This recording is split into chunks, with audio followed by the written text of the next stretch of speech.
Hello बच्चों, कैसे हो आप लोग? हम ठीक है सर, आप कैसे हैं? मैं भी बहुत अच्छा हूँ। तो आज की क्लास स्टार्ट करें? बिल्कुल सर, बिल्कुल करते हैं। तो लास्ट क्लास में हमने वो ट्रांजेक्शन स्टार्ट किए थे जो कि हम कैपिटल गेन के लिए ट्रांसफ़र जिनको नहीं माना जाता। तो उसी को हम फर्दर कंटिन्यू करेंगे। सेक्शन 47 हम लोग डिस्कस कर रहे थे, जिसमें स्पेसिफाई कर रखा था कि ये वाले ट्रांजेक्शन हैं उनको हम कैपिटल गेन के लिए ट्रांसफ़र नहीं मानते हैं। ठीक है, ठीक है सर। तो चलिए स्टार्ट करते हैं। पॉइंट नंबर 11 तक हम डिस्कस कर चुके थे, पॉइंट नंबर 12 से अब डिस्कस करते हैं हम लोग। Okay, okay sir. Transfer of specified capital asset to government और यूनिवर्सिटी। इसमें अगर हम इनमें से कोई सा भी आइटम, ठीक है, कोई सा भी आइटम अगर हम गवर्नमेंट गवर्नमेंट को या फिर जो म्यूजियम वगैरह है या आर्ट गैलरी है, म्यूजियम है, यूनिवर्सिटी है, या फिर गवर्नमेंट को हम देते हैं, तो उसको हम ट्रांसफ़र नहीं मानते। उसको ट्रांसफ़र नहीं मानते। क्या चीज़ सर? वर्क ऑफ आर्ट, कोई भी वर्क ऑफ आर्ट हो, पेंटिंग हो गई आपकी, ड्राइंग हो गई, कुछ भी हो, ठीक है। Archaeological scientific and art collection, कोई कलेक्शन है मेरे पास आर्कोलॉजिकल साइंटिफिक या फिर आर्ट का कोई कलेक्शन है, वो कोई बुक है, ठीक है, वो मनुस्क्रिप्ट, ये क्या होता है सर? एंसेंट टाइम पे, प्राचीन काल में क्या होता था कि उस टाइम तो जैसे नोटबुक आज के टाइम पे होती है, उस टाइम होता नहीं था। तो उस टाइम पे लोग क्या करते थे, डिफरेंट, जैसे क्ले होता था, क्ले के ऊपर लिखा जाता था, पत्तों के ऊपर लिखा जाता था, पेड़ के जो छाल होते थे उसके ऊपर लिखा जाता था। तो अगर इस टाइप का कोई आइटम हम दे रहे हैं जिसके ऊपर लिखा हुआ है, ठीक है, गवर्नमेंट को देते हैं या फिर यूनिवर्सिटी या म्यूजियम को देते हैं, तो उसको भी ट्रांसफ़र नहीं माना जाता है। ड्राइंग हो गया आपका, पेंटिंग, कोई फोटोग्राफ हो गई, या कोई प्रिंट है। तो इनमें से कोई सी भी चीज़ अगर हम गवर्नमेंट को या फिर म्यूजियम, आर्ट गैलरी, यूनिवर्सिटी को हम दे रहे हैं, तो उनको हम ट्रांसफ़र नहीं मानते हैं। Okay, okay sir. नेक्स्ट है हमारा transfer of conversion of bonds और डिबेंचर ईटीसी इनटू शेयर और डिबेंचर। ये क्या है sir? Any transfer by way of conversion of bond or debenture stock, deposit certificate in any form of a company into shares or debentures of that company। क्या चीज़ है sir? बहुत सारी कंपनियों में क्या होता है कि उनके पास ऑप्शन होता है कि वो डिबेंचर को इक्विटी में कन्वर्ट कर सकते हैं। जब भी कोई डिबेंचर इशू होता है, ठीक है, उसके सामने लिखा हुआ था कि वो कन्वर्टेबल है,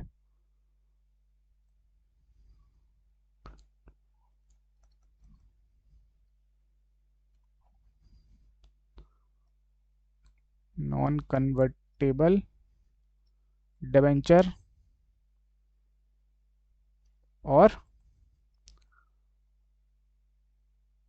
कन्वर्टेबल डिबेंचर्स। दो टाइप के डिबेंचर्स होते हैं, ठीक है। नॉन कन्वर्टेबल जो डिबेंचर होते हैं वो इक्विटी शेयर में कन्वर्ट नहीं हो सकते, वो इक्विटी शेयर में कन्वर्ट नहीं हो सकते, लेकिन कन्वर्टेबल डिबेंचर को इक्विटी शेयर में कन्वर्ट कर सकते हैं हम लोग, ठीक है। ये इक्विटी शेयर में कन्वर्ट हो जाते हैं। तो अगर इसमें बोला गया है कोई बॉन्ड है या डिबेंचर है, कोई डिबेंचर है कंपनी का, उसको अगर हम कन्वर्ट कर रहे हैं शेयर्स और डिबेंचर ऑफ दैट कंपनी, तो इसको हम ट्रांसफ़र नहीं मानेंगे। इसको हम ट्रांसफ़र नहीं मानेंगे। आपने देखा होगा, अभी आप पढ़ोगे सीए के कोर्स में कि कंपनी ने क्या किया, 10% इंटरेस्ट का डिबेंचर इशू किया था, उसको कन्वर्ट करके 11% कर दिया। जो शेयर होल्डर्स, ये डिबेंचर होल्डर थे, उनसे सारे डिबेंचर लेके उनको 10 की जगह 11% वाले डिबेंचर दे दिए। तो अगर इस टाइप का केस है तो उसको हम ट्रांसफ़र नहीं मानेंगे। डिबेंचर था, डिबेंचर को कन्वर्ट कर दिया शेयर में, चाहे इक्विटी शेयर हो या प्रेफरेंस शेयर हो, तो उसको हम ट्रांसफ़र नहीं मानेंगे। Okay, okay sir. Next, conversion of preference share into a equity share. Conversion of preference share into equity share. Preference share जो होते हैं हमारे,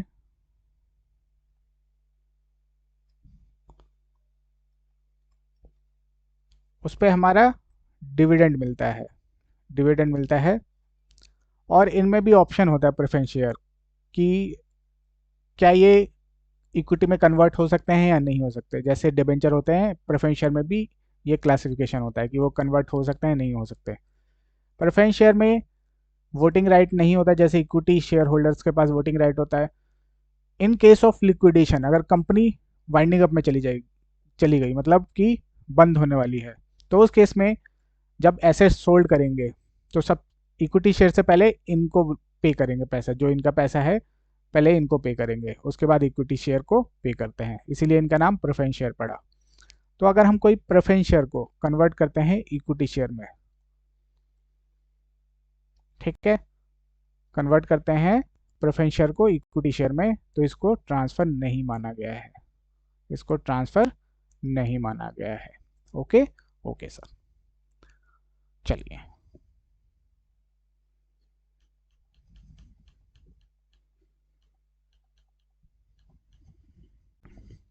Transfer of capital asset under a reverse mortgage. Any transfer of capital asset in transaction of reverse mortgage under a scheme made and notified by central government. अगर कोई transfer of capital asset है under reverse mortgage scheme, तो transfer of capital asset को, उस transaction को हम transfer नहीं मानेंगे कैपिटल गेन के लिए। क्या है सर ये स्कीम है क्या? मॉर्गेज का मतलब क्या होता है सर? गिरवी रखना, गिरवी रखना। जैसे मान लीजिए मुझे बैंक से लोन लेना है, तो मैं अपना घर गिरवी रख के उससे लोन ले सकता हूँ, ठीक है। हाँ सर, तो जो इमूवेबल प्रॉपर्टी है उसके लिए यूज़ होता है मॉर्गेज, और जो मूवेबल होता है उसके लिए प्लेज बोलते हैं हम, ठीक है। तो बैंक के पास ये जाके गिरवी रख सकते हैं, लेकिन इस स्कीम के अंदर एक फ़ायदा है, ये है कि आप उस घर में रह सकते हो, ठीक है। आप जब तक चाहे उस घर में रह सकते हो जो आप गिरवी रख के आए हो बैंक के पास। बेसिकली इसका पर्पज़ ये था कि जब ओल्ड एज में पेरेंट्स को कोई देखने वाला नहीं है, सीनियर सिटीजन्स को कोई देखने वाला नहीं है, तो उस टाइम पे अब उनकी इनकम कहाँ से है?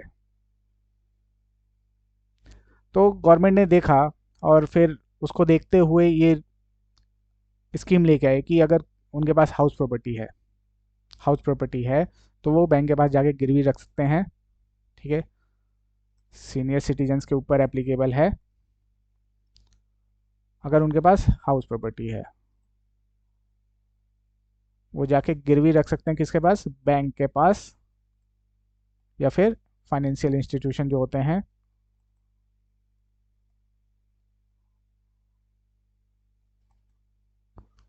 फिर बैंक क्या करेगा, फाइनेंशियल इंस्टीट्यूशन क्या करेगा, इनको एक लमसम अमाउंट दे देगा, से जितना लोन है उसका 70%, जो भी उस हाउस की वैल्यू होगी उसका 70%, या फिर लमसम भी दे सकते हैं, या फिर पीरियोडिक पेमेंट भी कर सकते हैं। पीरियोडिक पेमेंट जैसे मंथली हो गया, एनुअली हो गया, क्वार्टरली हो गया, उस टाइप से भी कर सकते हैं। तो जो ये ट्रांसफ़र किया है, बैंक के पास गिरवी रख के आए हैं, इसको ट्रांसफ़र नहीं माना गया है। ये वैसे भी सर लोन है एक तरह का, तो वैसे भी नहीं आना चाहिए, बट क्लेरिफाई करने के लिए इसको अलग से दे दिया कि जो सीनियर सिटीजन बैंक के पास ये रिवर्स मॉर्गेज करके आए हैं प्रॉपर्टी को, इसको ट्रांसफ़र नहीं माना गया है, ठीक है। ठीक है sir. It is for the benefit of senior citizen who owns a residential house property. In order to supplement their existing income, they can mortgage their house property with a scheduled bank or housing finance company in return for a lump sum amount or for regular monthly, quarterly, annual income. ठीक है, ठीक है sir.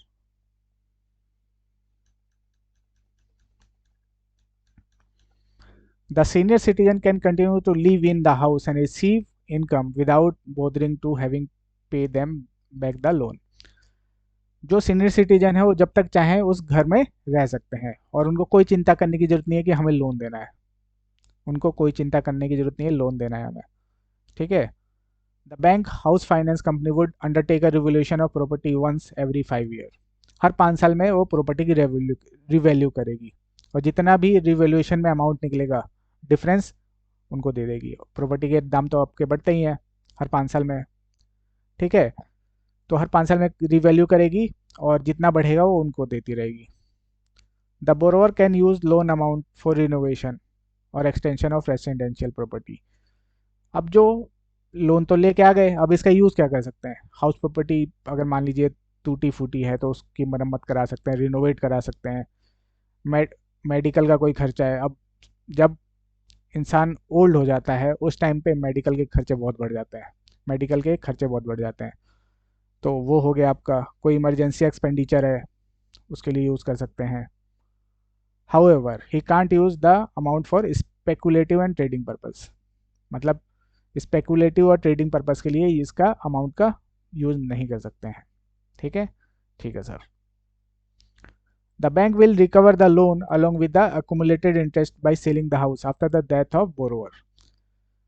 Bank bank तभी cell कर सकता है जब जो बोरोवर है उसकी डेथ हो जाए, और सेल करने के बाद अगर कुछ अमाउंट बचता है तो वो उसके लीगल हेयर्स को दे देंगे, ठीक है।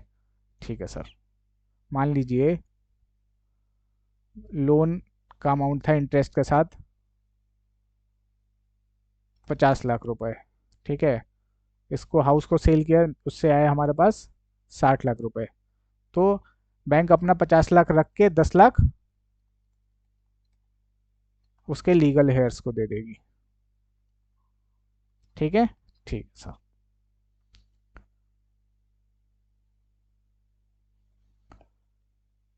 बट हाउस को सेल करने से पहले हाउस को सेल करने से पहले लीगल जो उसके हेयर होंगे उसको अपॉर्चुनिटी दी जाएगी कि अगर आपको खरीदना है ये घर तो आप ले सकते हो, आपको खरीदना है तो आप ये खरीद सकते हो, रिपे कर सकते हो, लोन कर दीजिए, ठीक है।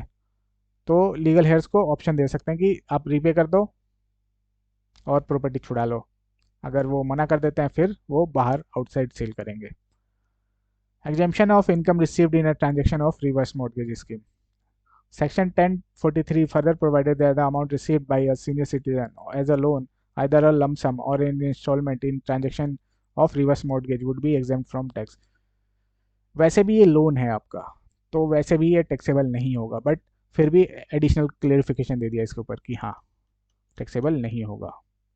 चलिए अब कुछ एग्जांपल्स करें। हाँ सर, एग्जांपल करते हैं sir. Example 10, in which of the following situation capital gain tax liability does not arise. किस सिचुएशन में कैपिटल गेन की टैक्स लेबिलिटी अराइज नहीं होगी? पहला है mister A purchased gold in 1974 25,000। In previous year 23-24 he gifted it to his son at the time of marriage. Fair market value of the gold on the day of gift was 1 lakh rupees. तो sir हमने पढ़ा है कि gift अगर करते हैं तो उसको हम ट्रांसफ़र नहीं मानते हैं। तो ट्रांसफ़र नहीं मानेंगे तो इस पे कैपिटल गेन भी निकल के नहीं आएगा, ठीक है। कैपिटल गेन नहीं निकलेगा इसके ऊपर, ठीक है, क्योंकि गिफ्ट के केस में गिफ्ट विल इन केसेस में उसको ट्रांसफ़र नहीं मानते हैं। A house property is purchased by a Hindu undivided family in 1945 for 20,000। In Hindu undivided family ने 1945 में एक हाउस प्रॉपर्टी खरीदी थी।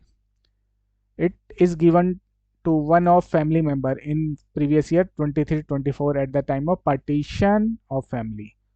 FMV on the date of partition was rupees 12 lakh, ठीक है। हाउस प्रॉपर्टी खरीदी थी।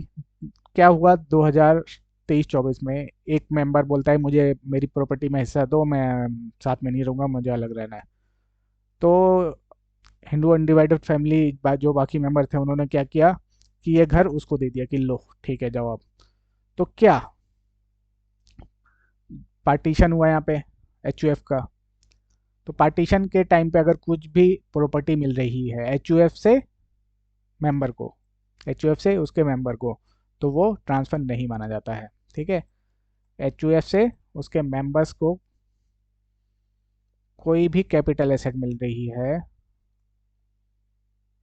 उसको ट्रांसफ़र नहीं मानते हैं at the time of total और पार्शियल पार्टीशन। ठीक है, ठीक है सर। नेक्स्ट है mister B purchase 50 convertible debenture for ₹40,000। Mister B ने 50 कन्वर्टेबल डिवेंचर खरीदे जो कि कन्वर्ट हो सकते हैं शेयर्स में in 1995, which are converted into 500 share worth 85,000 in November 23 by the company। तो कंपनी ने क्या किया, नवंबर 23 में उसको जो कन्वर्टेबल डिवेंचर थे उसको कन्वर्ट कर दिया शेयर्स में। डिवेंचर क्या हो गए, कन्वर्ट हो गए शेयर्स में। तो क्या इसको ट्रांसफर माना जाएगा? Answer is no. Conversion of debenture into a shares और debenture will not be regarded as transfer. तो ये भी ट्रांसफर नहीं है। तो तीनों ही केस में हमारा किसी में भी टैक्स लायबिलिटी नहीं निकलेगी। जब ट्रांसफर ही नहीं हुआ तो कैपिटल गेन कैसे निकलेगा, है ना जी सर। चलिए नेक्स्ट है example 11। Mister Abhishek a senior citizen mortgage his residential house with the bank. Mister Abhishek है एक सीनियर सिटीजन, उन्होंने अपनी प्रॉपर्टी मोर्टगेज कर दी residential house with a bank under a notified reverse mortgage scheme. He was getting loan from a bank in a monthly installment. Mr. Abhishek did not repay the loan on maturity, hence gave possession of house to the bank to discharge his loan. How will the treatment of long-term capital gain on such reverse mortgage scheme? तो reverse mortgage scheme में जो property वो उस bank के पास रख के आए हैं उसको हम ट्रांसफ़र नहीं मानते। जो सीनियर सिटीजन है अगर ये प्रॉपर्टी को मॉर्टगेज करके आते हैं बैंक के पास under scheme of reverse mortgage,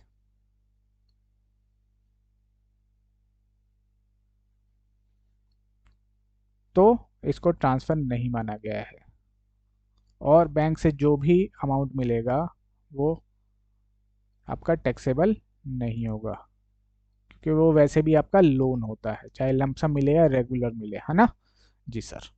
चलिए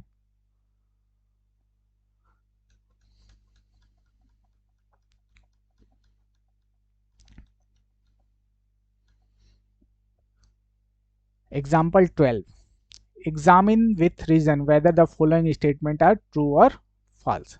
यहाँ पे हमें बताना है कि ये स्टेटमेंट ट्रू है या फॉल्स है। Okay okay sir.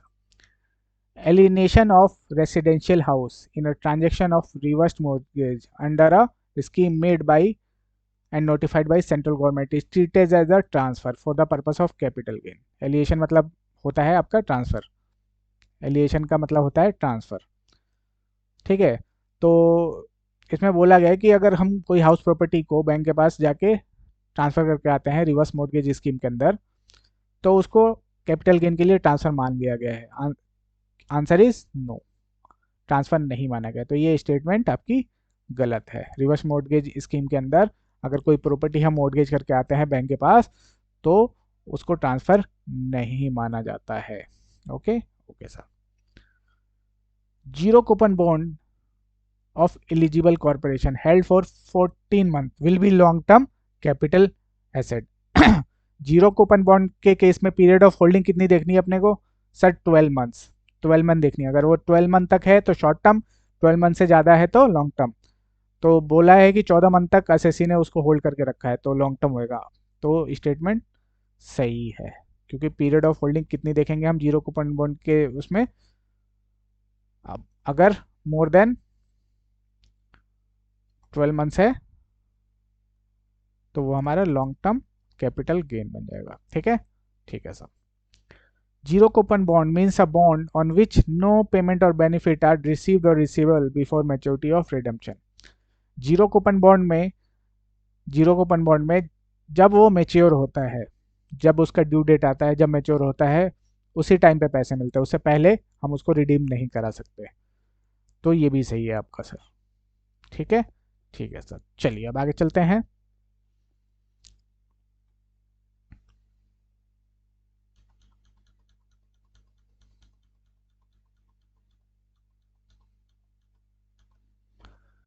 चलिए जी आगे चले। हाँ सर आगे चलते हैं अब। तो सेक्शन 47 तो हमने पढ़ लिया। सेक्शन 47 तो पढ़ लिया। इसमें क्या है सर, इसमें ट्रांजैक्शन दे रखी है जिनको कैपिटल गेन के लिए हम ट्रांसफ़र नहीं मानते हैं। ठीक है, जिसमें से मान लीजिए एक एग्जांपल लेते हैं। मिस्टर ए ने गिफ्ट किया कोई कैपिटल एसेट मिस्टर बी को। क्या किया? गिफ्ट किया कैपिटल एसेट। ठीक है, ठीक है सर। अब मिस्टर बी इसको सोल्ड करते हैं। मिस्टर बी सोल्ड कर रहे हैं तो इनके हैंड में क्या निकलेगा सर? कैपिटल गेन निकल के आएगा। शॉर्ट टर्म या लॉन्ग टर्म, वो पीरियड ऑफ होल्डिंग के ऊपर है। कैपिटल गेन निकलेगा, है ना। सेल तो मिल जाएगा इसके पास, सेल प्राइस तो इसको पता है। इसके हैंड में इस एसेट का कॉस्ट क्या होगा? कॉस्ट क्या मानेंगे, क्योंकि ये तो गिफ्ट मिला है। हाँ सर, परचेज किया होता तो उसको कॉस्ट मालूम है, लेकिन यहाँ पे जब इसको गिफ्ट मिला है, कोई एसेट गिफ्ट मिला है, तो उस केस में इसके हैंड में कॉस्ट क्या होगी उस एसेट की? तो सेक्शन 49 डिफरेंट सिनेरियो प्रोवाइड कराता है। डिफरेंट सिनेरियो प्रोवाइड कराता है कि अगर इस टाइप का सिचुएशन है तो कॉस्ट ऑफ एक्विजिशन ये लेंगे, अगर इस टाइप का सिचुएशन है तो इसमें हम कॉस्ट ऑफ एक्विजिशन क्या लेंगे। ठीक है, तो चलिए एक एक करके डिस्कस करते हैं हम लोग। Okay, okay sir.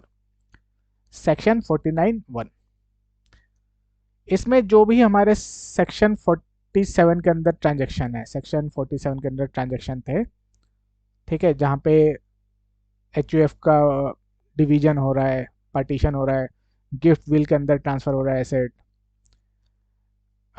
Reverse mortgage के अंदर जा रहा है, अमलगमेटिंग कंपनी अमलगमेटेड कंपनी को कोई एसेट ट्रांसफर कर रही है, होल्डिंग कंपनी अपनी होली ऑन सब्सिडरी कंपनी को कोई कैपिटल एसेट ट्रांसफर कर रही है। तो उस केस में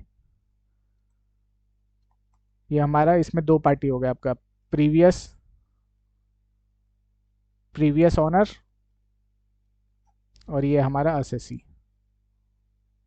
तो बोला गया कि असेसी के हैंड में इसका कॉस्ट वो होगा जो प्रीवियस ओनर के हैंड में कॉस्ट था, अगर सेक्शन 47 के जो ट्रांजेक्शन है उनके लिए। Cost for which the previous owner of property acquired. For example, जैसे गिफ्ट का केस लिया हमने, अगर ये गिफ्ट जो इसने मिस्टर ए ने मिस्टर बी को दिया है, अगर इसने 1 लाख रुपए में खरीदा होता तो ये 1 लाख कॉस्ट बन जाती है in the hand of mister B. ठीक है, तो जो ट्रांजेक्शन हमारे सेक्शन 47 में दिए गए हैं, 47 में दिए गए हैं, उस केस में cost to the previous owner जो भी है वो हमारा कॉस्ट टू द असेसी बन जाएगा। ठीक है, ठीक है सर। अब मुझे एक चीज़ और बताइए,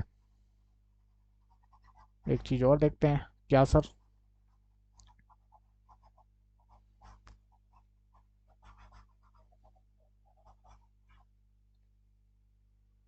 एक चीज़ और देखते हैं।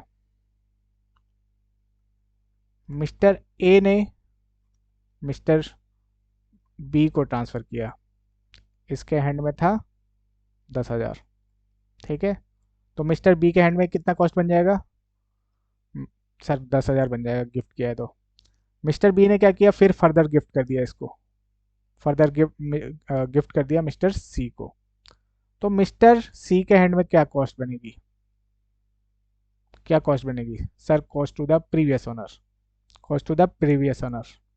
तो जो इसके हैंड में देखेंगे, इसने तो परचेज किया नहीं था, इसके पास भी गिफ्ट हो के आई थी, तो फिर इसके हैंड में क्या कॉस्ट निकालेंगे? जो इसका प्रीवियस ओनर होगा। ठीक है, तो हमें पता चलेगा कि जो 10,000 है वही इसके हैंड में भी कॉस्ट बनेगी। ठीक है, ठीक है सर।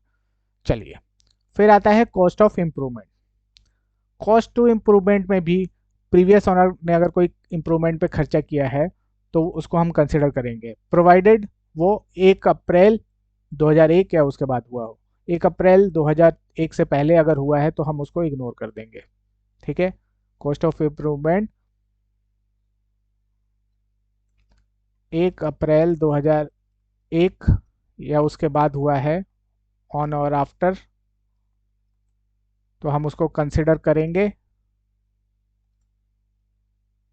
उससे पहले हुआ है तो हम उसको कंसिडर नहीं करेंगे। तो अगर प्रीवियस ओनर ने कोई इम्प्रूवमेंट कराया है कैपिटल एसेट पे, अगर वो 1 अप्रैल 2001 से पहले कराया है तो हम उसको इग्नोर कर देंगे, और 1 अप्रैल 2001 या उसके बाद कराया है तो उसको कंसिडर कर लेंगे। ठीक है, ठीक है सर। फॉर एग्जाम्पल, मान लीजिए एक असेसी है, ठीक है, उसने 1990 में एक घर खरीदा, सिर्फ ग्राउंड फ्लोर बना हुआ था। फिर उसने 1995 में उसके ऊपर एक फ्लोर बना दिया, कॉस्ट ऑफ इम्प्रूवमेंट हो गया, हाँ सर। फिर उसने इसको गिफ्ट कर दिया अपने दोस्त को, मान लीजिए अपने दोस्त को गिफ्ट कर दिया। तो अब जो इसका दोस्त है उसके हैंड में कॉस्ट ऑफ एक्विजिशन क्या होगी, जितना उसने खरीदा था 1980 में, या फिर F M V as on 1 April 2001, है ना। हाँ सर। और कॉस्ट ऑफ इम्प्रूवमेंट क्या होगा सर, 1 अप्रैल 2001 से पहले उसने किया है, 95 में किया है सर, तो उस केस में कॉस्ट ऑफ इम्प्रूवमेंट क्या हो जाएगा, नील हो जाएगा। ठीक है, 1 अप्रैल 2001 के एक को या फिर उसके बाद कराया है तो ही हम प्रीवियस ऑनर की कॉस्ट कंसिडर करेंगे, जो कि हमारा जनरल भी है। ठीक है, ठीक है सर। अब यहाँ पे आता है कि पीरियड ऑफ होल्डिंग क्या लेंगे सर। तो पीरियड ऑफ होल्डिंग के लिए बोला गया है कि period of holding of previous owner भी हम कंसिडर करके चलेंगे। पीरियड ऑफ होल्डिंग में बोला गया है कि period of holding of previous owner will be considered. ठीक है, ठीक है। It may be noted that Section 242A provide that all such cases for determining a period for which capital is held by the transferee, the period of holding of a asset by previous owner shall also be considered. For example, mister A ने एक asset खरीदी 1 अप्रैल 2016 को, कोई capital asset purchase करी 1 अप्रैल 2016 को। ठीक है, ठीक है सर। इसने इसको गिफ्ट कर दी, मिस्टर बी को गिफ्ट कर दी 31 जनवरी 24 को। ठीक है, ठीक है सर।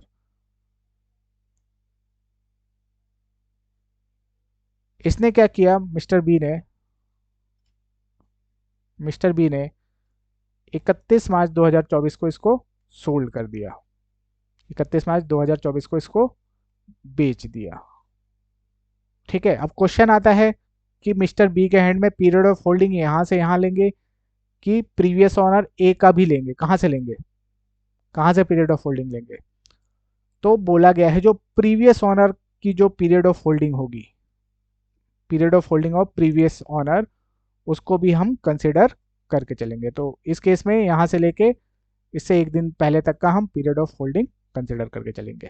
ठीक है, तो ऐसे केसेस में जहाँ पे 49(1) वाले केसेस है, जहाँ पे ट्रांसफर नहीं माना जाता, उस केस में प्रीवियस ऑनर के की होल्डिंग भी हम कंसिडर करके चलेंगे। Okay, okay sir. उसके बाद आता है सर इंडेक्सेशन का बेनिफिट कहाँ से लेंगे, इंडेक्सेशन का बेनिफिट कहाँ से लेंगे। तो इसके ऊपर एक कोर्ट केस आया हुआ है, कोर्ट केस बोलता है कि पीरियड इंडेक्सेशन का बेनिफिट आपको तब से मिलेगा जब प्रीवियस ओनर के पास वो आया था, जब प्रीवियस ओनर ने अक्वायर किया था, ना कि एसएससी का। ठीक है, जब प्रीवियस ओनर ने उसको अक्वायर किया था वहां से लेंगे। ठीक है, ठीक है। तो इस केस में हमें जो इंडेक्सेशन मिलेगा 16-17 से मिलेगा, ना कि ये तो शॉर्ट टर्म हो जाएगा, तो इस केस में मिलेगा नहीं। तो इंडेक्सेशन का बेनिफिट हमें मिलेगा 16-17 से। Benefit of indexation, the Bombay high court in CIT versus Manjula Jesha ये केस का नाम है, मंजुला जेशा। इस केस में कोर्ट ने बोला कि जब हम इंडेक्सेशन करेंगे तो हम वो वाला साल लेंगे जब प्रीवियस ओनर के पास वो एसेट आया था, ना कि जब इसके पास आया है। ठीक है, ना कि इसके पास जब आया है। कब से लेंगे? प्रीवियस ओनर से लेंगे, जब प्रीवियस ओनर ने जब अक्वायर किया था वहां से, उस ईयर से हम उसका इंडेक्सेशन करेंगे। Okay okay sir. held at the indexed cost of acquisition in case of gifted asset has to be computed with the reference to the year in which previous owner first held the asset and not the year in which assessee become the owner of asset। तो previous owner ने जब उसको acquire किया तब से indexation लेंगे, और ये लॉजिकल भी है हमारा, ये लॉजिकल भी है। कॉस्ट ऑफ एसेट का, कॉस्ट ऑफ एक्विजिशन क्या लेंगे? प्रीवियस ओनर का। पीरियड ऑफ होल्डिंग क्या लेंगे? प्रीवियस ओनर का। तो इंडेक्सेशन भी हम प्रीवियस ओनर का ही लेके चलेंगे। Okay okay sir.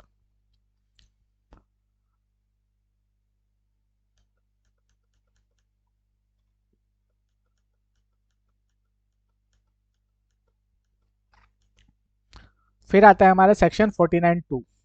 ये क्या है सर? इसको हम समझते हैं एग्जाम्पल से। ए लिमिटेड है, हाँ सर, ये बी लिमिटेड है, ये अमलगमेटिंग कंपनी है, और ये अमलगमेटेड कंपनी है। अमलगमेटिंग कंपनी कौन सी होती है सर? जो दूसरे में जाके मर्ज होती है, दो दूसरी कंपनी में जाके मर्ज हो जाती है।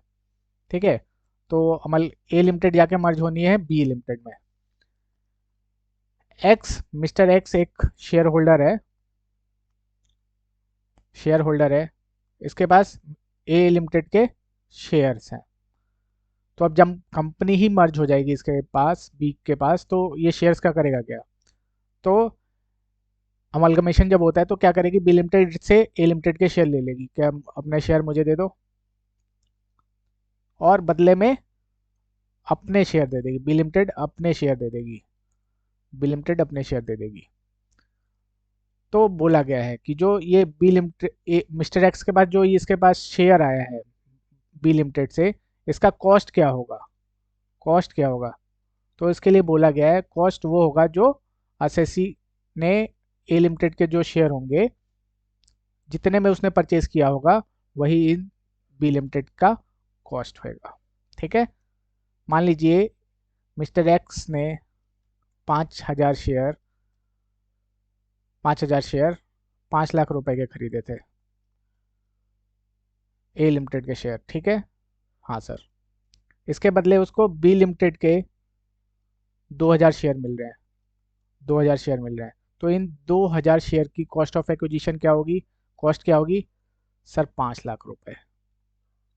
ठीक है, जो कि अमलगमेटिंग कंपनी में जितने का उसने एक्वायर किया था वही कॉस्ट बन जाएगा, जो बी लिमिटेड उसको शेयर दे रही है। ठीक है, वही लिखा हुआ है यहाँ पे। The cost of acquisition to him of the company in a amalgamated company shall be taken as the cost of acquisition of the share in a amalgamating company। जो amalgamating company में उसके शेयर का cost था, वही amalgamated company के share का cost ले लेंगे। Okay okay sir. Period of holding, period of holding में कहाँ से लेंगे? जब इसके पास बी लिमिटेड के शेयर आए, या फिर ए लिमिटेड में जब उसने परचेज किया था उस दिन से लेंगे? सर, जब उसने अमलगमेटिंग कंपनी के शेयर लिए थे वो वाला पीरियड भी इंक्लूड होके चलेगा। The period for which the share was held by the assessee in amalgamating company. ठीक है, तो ये जो बी लिमिटेड के शेयर इसको मिले हैं, इसकी पीरियड ऑफ होल्डिंग कहाँ से लेंगे? जब इसने ए लिमिटेड में, ए लिमिटेड के शेयर जब इसने परचेज किए होंगे वहां से लेंगे। Okay okay sir. फिर नेक्स्ट है हमारा 49(2)(a). Where a person become a owner of share or debenture in a company during the process of conversion of bond or debenture stock deposit certificate referred under section 47। इसमें बोला गया है जो हमारा conversion है, debenture को share में convert कर दिया। ठीक है, हाँ सर, कर दिया। तो डिबेंचर को जब शेयर में कन्वर्ट कर रहे हैं हम, इसको तो ट्रांसफर मानते नहीं है, कन्वर्ट किया इसको तो ट्रांसफर मानते नहीं हम लोग। हाँ सर। तो जो ये शेयर है, शेयर है, इसका कॉस्ट क्या लेंगे हम लोग? कॉस्ट क्या लेंगे? ठीक है, कॉस्ट क्या लेंगे? जो कॉस्ट डिबेंचर की होगी। जो कॉस्ट डिबेंचर की होगी, जितने कॉस्ट पे उसने डिबेंचर खरीदे होंगे, ठीक है, वही कॉस्ट बन जाएगी शेयर्स की। The part of the cost of debenture stock, bond or deposit certificate in relation to such asset, share or debenture is acquired by the person। जो कॉस्ट डिबेंचर की होगी वही कॉस्ट ऑफ एक्विजिशन बन जाएगी in the hand of assessee shares की। Okay okay sir. Period of holding क्या लेंगे? Period of holding लेंगे डिबेंचर से, पीरियड ऑफ होल्डिंग लेंगे डिबेंचर से, यहाँ तक भी कोई दिक्कत नहीं है। अब यहाँ पे क्वेश्चन आता है इंडेक्सेशन मिलेगा कि नहीं मिलेगा। शेयर्स पे तो इंडेक्सेशन मिलता है, हाँ सर, शेयर्स पे तो मिलता है और डिबेंचर पे नहीं मिलता है। फिर इस केस में इंडेक्सेशन हम लेंगे जिस दिन कन्वर्ट हुआ, जिस ईयर में कन्वर्ट हुआ वहां से लेंगे इंडेक्सेशन। ठीक है, ठीक है सर, चलिए।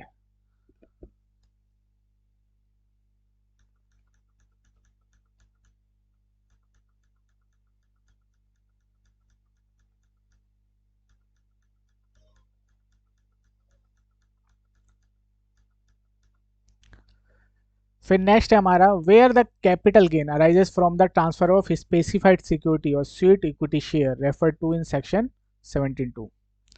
हमने जब सैलरी का चैप्टर पढ़ा था वहां पे देखा था कि एम्प्लॉयर असेसीज को, जो ये एम्प्लॉयज़ हैं उनको रिटेन करने के लिए, मोटिवेट करने के लिए ईसॉप देती है। ईसॉप क्या होता है? इसमें क्या है, जो कंपनी के शेयर्स हैं उनको मार्केट प्राइस से, मार्केट जो वैल्यू चल रही है, मार्केट प्राइस चल रही है उससे कम वैल्यू पे इनको ऑफर किया जाता है कि आप कुछ साल के बाद इसको परचेज कर पाओगे एक स्पेसिफाइड डेट पे। तो इसका क्या ट्रीटमेंट था सर? जो मार्केट प्राइस होता था, जो एफएमवी होती थी ऑन द डेट ऑफ जब एक्सरसाइज करना था ये ऑप्शन इसको, उसमें से जितना इस असेसी ने, एम्प्लॉय ने जितना पेमेंट कर दिया उसको लेस करके जो बाकी बचता था उस पर वो परक्यूजिट बन जाता था in the hand of employ. ठीक है, ठीक है सर। और यही एफएमबी जिस दिन वो एक्सरसाइज ऑप्शन करेगा, वही एफएमबी एम्प्लॉय की कॉस्ट बन जाएगी। क्या बन जाएगी? कॉस्ट बन जाएगी। ठीक है। Fair market value to which has been taken for the perquisite valuation, perquisite valuation के लिए जो एफएमबी ली है वही कॉस्ट बन जाएगी in the hand of employee. Period of holding क्या लेंगे? Period from the date of allotment और transfer of such specified security और sweet equity share shall be return. जिस दिन इसको अलॉट हुए शेयर्स उस दिन से कैलकुलेट करके चलेंगे period of holding. Okay okay sir, चलिए नेक्स्ट है where equity share of a company become the property of assessee in consideration of transfer by way of conversion of preference share in the company.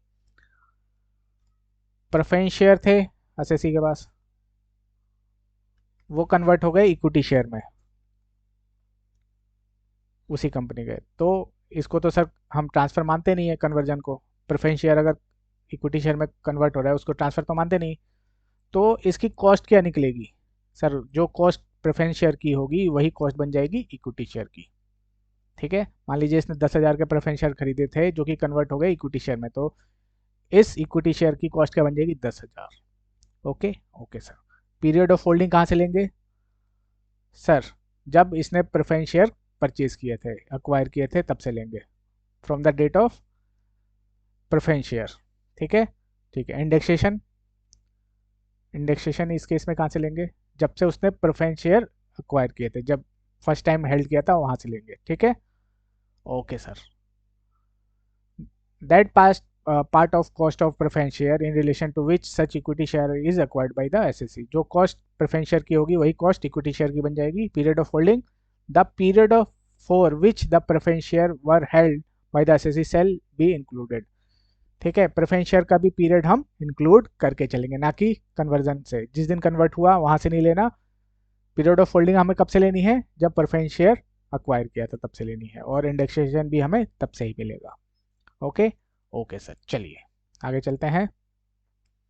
Next है 49(9) where the capital gain arises from the transfer of capital asset which was used by the assessee as a inventory earlier before its conversion into a capital asset. assessee का कोई inventory था, stock था। Stock क्या होता है? जिसमें sir वो deal करता है, जैसे कोई कपड़ा ट्रेडिंग करता है, कपड़े की ट्रेडिंग करता है, परचेज सेल करता है, तो उसका स्टॉक क्या होगा? क्लोथ्स होगा सर। कोई ज्वेलरी में डील करता है तो उसका स्टॉक क्या होगा? ज्वेलरी होगी सर। तो इसको कन्वर्ट करता है ये कैपिटल एसेट में।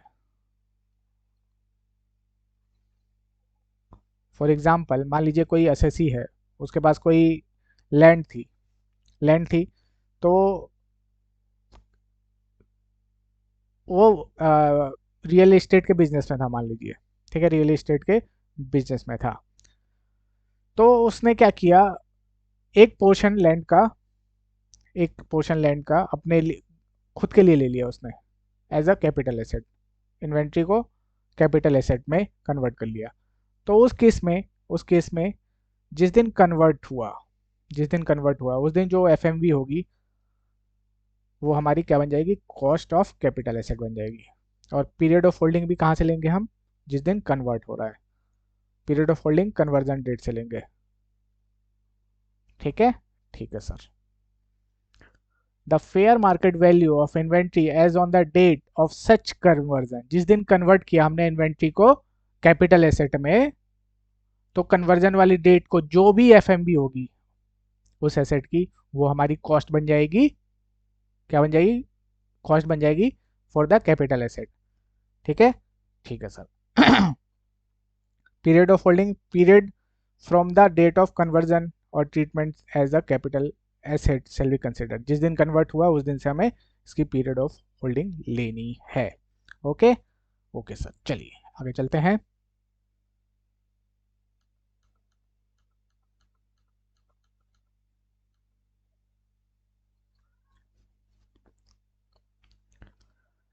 नेक्स्ट हमारा 4910। इसमें क्या बोला है सर? जैसे कि हमने सेक्शन 47 में देखा था कि वहां पे ऑप्शन था वहां पे ऑप्शन था जो हमारा फिजिकल गोल्ड है, फिजिकल गोल्ड है उसको डिजिटल गोल्ड में कन्वर्ट कर सकते हैं हम, या फिर डिजिटल गोल्ड को फिजिकल गोल्ड में। हाँ सर। और इस कन्वर्जन को, जो ये कन्वर्जन हो रहा है, इसको हम ट्रांसफ़र नहीं मानेंगे। सेक्शन 47 में पढ़ा था हमने। हाँ सर, ट्रांसफ़र नहीं मानेंगे। तो बोला गया कि पहले तो एसएससी के पास फिजिकल गोल्ड था, उसको उसने डिजिटल में कन्वर्ट कर लिया, तो इसकी कॉस्ट क्या होगी? सिंपल सी बात है, जो कॉस्ट इसने यहाँ पे इनकर करी होगी, जो कॉस्ट पे ये खरीद के लाया होगा या परचेज प्राइस होगा, वही कॉस्ट डिजिटल गोल्ड की बन जाएगी। ठीक है, और सेम इस केस में भी डिजिटल गोल्ड जितने का परचेज किया था वही कॉस्ट बन जाएगी फिजिकल गोल्ड के केस में। ठीक है, ठीक है सर। तो वही यहाँ पे बोला गया है। The cost of gold in the hand of person in whose name electronic gold receipt is issued. Period of holding, दोनों केसेस में पीरियड ऑफ होल्डिंग कब से लेंगे? कन्वर्जन डेट से, या जब से फिजिकल गोल्ड या डिजिटल गोल्ड था? सर जिस दिन से हमारे पास फिजिकल गोल्ड था, या फिर जिस दिन से हमारे पास डिजिटल गोल्ड था वहां से लेंगे, ना कि डेट ऑफ कन्वर्जन। ये है क्या बेसिकली, मेरे पास फिजिकल कुछ पड़ा हुआ है, मान लीजिए मेरे पास कैश पड़ा हुआ, मैं जाके बैंक में जमा करा दूं, एक ही बात है। या फिर बैंक से निकाल के घर में रख लूं, एक ही बात है आपका। तो क्या है, ये केस में गोल्ड पड़ा हुआ था, ले जाके उसको इलेक्ट्रॉनिक फॉर्म में करवा लिया, तो कॉस्ट क्या लेंगे? जितने में मैंने ये गोल्ड खरीदा था, और जिस दिन खरीदा था वहां से पीरियड ऑफ होल्डिंग लेंगे। ठीक है, ना कि जिस दिन मैंने कन्वर्ट किया था वहां से नहीं लेंगे। ओके, या उल्टा केस ले लीजिए, इलेक्ट्रॉनिक फॉर्म में मैंने परचेज किया था, उसको मैंने कन्वर्ट करवा लिया फिजिकल गोल्ड में, तो ये फिजिकल गोल्ड की कॉस्ट क्या लेंगे? जितने में मैंने डिजिटल गोल्ड खरीदा था। और इसकी पीरियड ऑफ होल्डिंग कब से लेंगे? सर जिस दिन मैंने इस डिजिटल गोल्ड लिया था, ना कि जिस दिन मैंने कन्वर्ट कराया था। सिर्फ मीडियम चेंज हुआ है, गोल्ड तो वही है आपका। हाँ सर। ओके, ओके सर, चलिए अब आगे चलते हैं।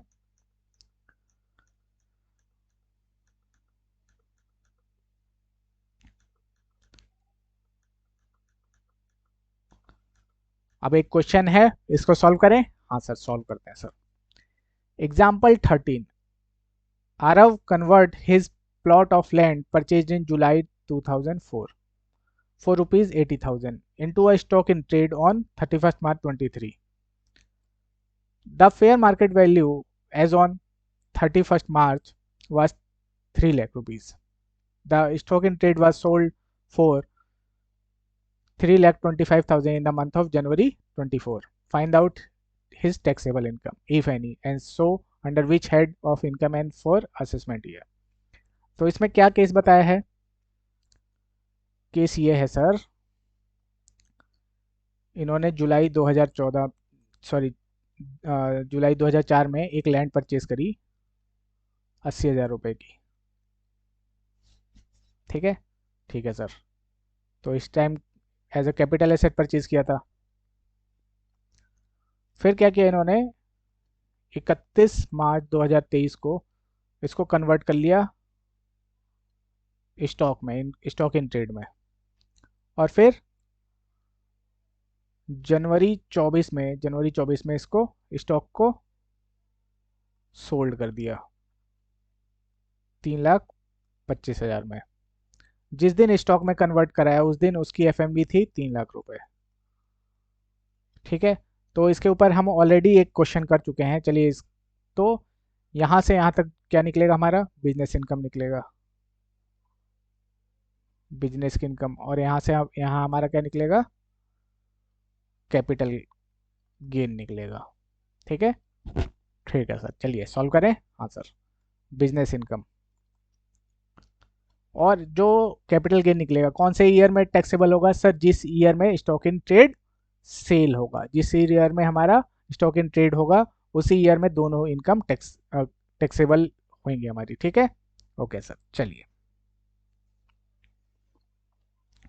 बिजनेस इनकम कितनी है सर? 3,25,000 में सेल किया है। कॉस्ट क्या बन जाएगी? F M V on the date of conversion. जिस दिन कन्वर्ट किया उस दिन की जो एफ एम बी होगी वो हमारी कॉस्ट बन जाएगी। ये हो गई हमारी 3 लाख। तो ये आ गया हमारा 25,000 बिजनेस इनकम। अब निकालते हैं कैपिटल गेन। कैपिटल गेन, तो कैपिटल गेन के लिए सबसे पहले हमें निकालनी पड़ेगी period of holding. Period of holding कब से है इसके पास? जुलाई 2004 से 30/3/2023। तो क्या हो गया हमारा, लैंड और बिल्डिंग के केस में कितने साल हैं सर? 2 साल। तो लॉन्ग टर्म कैपिटल एसेट बन गया। हाँ सर।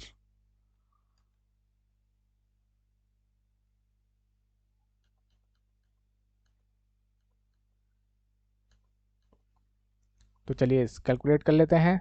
सेल कंसिडरेशन कितना है?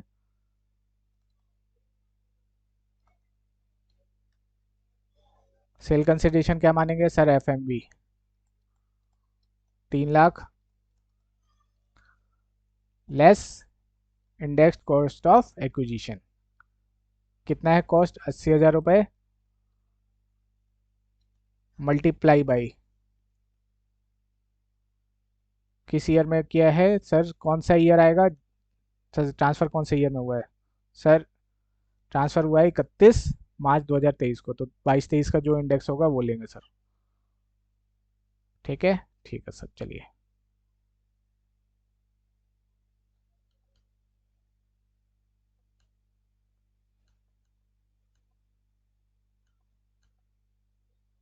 तो डिवाइड बाई हो गया 113, फाइनेंशियल ईयर 4/5 का जो सी आई आई था, और मल्टीप्लाई कर देंगे जिस ईयर में ट्रांसफ़र हुआ है सर। ट्रांसफ़र कब हुआ? जिस दिन हमने कन्वर्ट किया। कन्वर्जन कब हुआ? 22-23 में, 31 मार्च 23। ठीक है, बस इनकम टैक्सेबल जिस ईयर में होगी, जिस ईयर में हम उस स्टॉक इन ट्रेड को सोल्ड आउट करेंगे। तो यहाँ पे आ जाएगा आपका 331। ये आ गया आपका 80,000 इंटू 331 डिवाइड बाई 113। ये हो गया आपका 4336। तो 3 लाख माइनस 234,336 65664। ठीक है, ठीक है सर, चलिए। तो बिजनेस इनकम हमारी कितनी आ गई? 25,000, और लॉन्ग टर्म कैपिटल गेन आया हमारा 65,664। तो टोटल कितना हो गया? दोनों को ऐड कर दीजिए। टोटल इनकम कितनी हो गई हमारी? दोनों को ऐड कर दीजिए, हमारी टोटल इनकम आ जाएगी। ओके।